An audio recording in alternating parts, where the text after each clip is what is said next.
Pourquoi est-ce que Jésus dit dans le Sermon sur la montagne de ne point jurer du tout?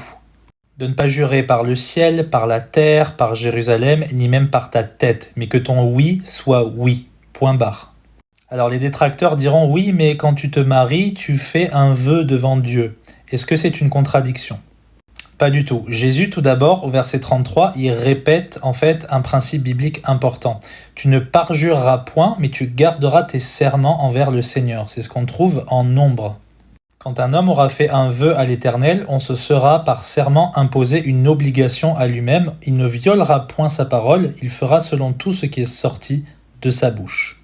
Le problème ne vient pas de faire un vœu pour le mariage, ça on sait que c'est juste parce qu'on a l'intention de rester marié à cette personne. Le problème c'est les pharisiens comme d'habitude, qui ont détourné la loi.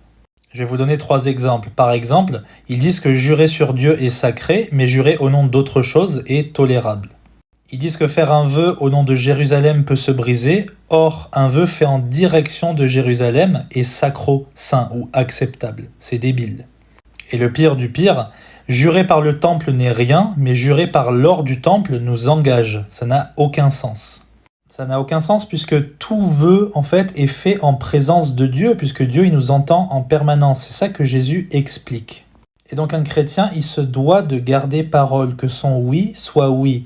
Il ne doit pas être comme un pharisien ou comme les gens de ce monde qui mentent en permanence. Ce monde est en permanence instable. Donc nous, soyons un pilier de vérité pour que la lumière de Dieu resplendisse. Que Dieu vous bénisse.